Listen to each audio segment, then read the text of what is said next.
Hollywood legend Rob Reiner and his wife found lifeless in their Brentwood estate. A son in custody, a family shattered.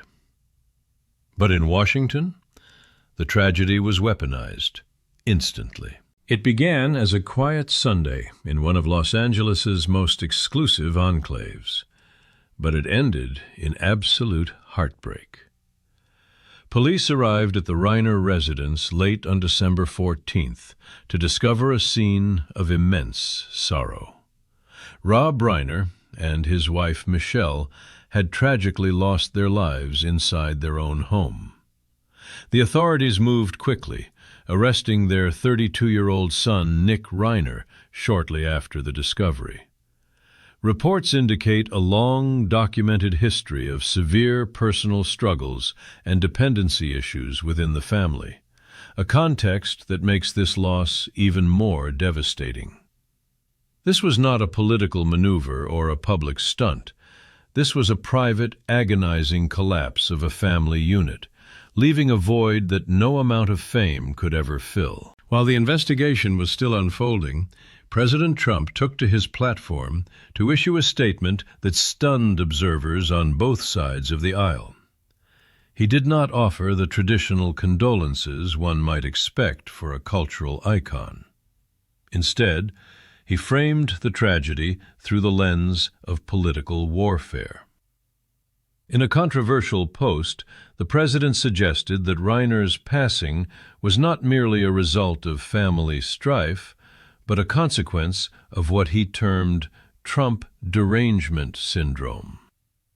He characterized the director as tortured by political obsession, effectively blaming Reiner's worldview for his untimely end.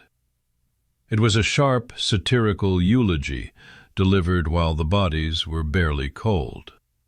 For many, this signaled a shift in political discourse, where even personal mortality is fair game for partisan commentary. Then, a twist that no one saw coming.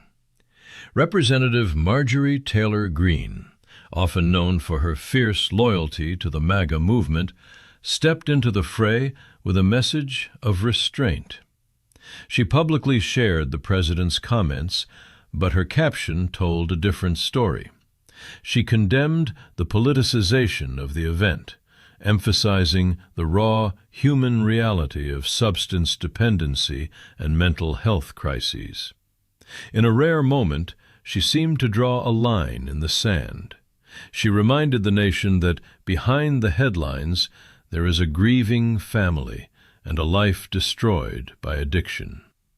It was a call for empathy over enmity, a move that drew nods of respect from critics, but sparked confusion and accusations of betrayal among the most hardline factions of her own base. The fallout was immediate, and it was volatile. The internet became a battleground of conflicting emotions. On one side, supporters of the president cheered the refusal to bow to Hollywood elites, viewing the comments as a truthful, if harsh, assessment of Reiner's anti-Trump stance.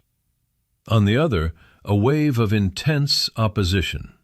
Critics described the president's words as a grave ethical violation, a smear wrapped in self-congratulation.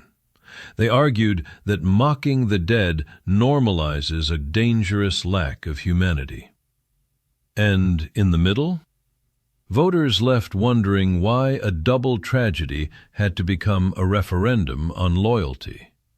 The comments sections filled with disbelief, with many noting the irony that Marjorie Taylor Greene had become the voice of measured reason in a chaotic news cycle. As the dust settles, we are left with a grim picture of the American landscape in late 2025. Two talented individuals are gone, victims of a domestic crisis that plagues millions of families across this country. Yet, their memory is already being dismantled and reassembled to fit political narratives. The clash between the president's combative humor and Representative Greene's sudden plea for grace exposes a fracture in the conservative movement. It forces us to ask a difficult question. In the pursuit of political victory, have we lost the capacity to mourn? The Reiner family tragedy is a stark reminder that eventually the shouting stops, and all that remains is the silence of the lost.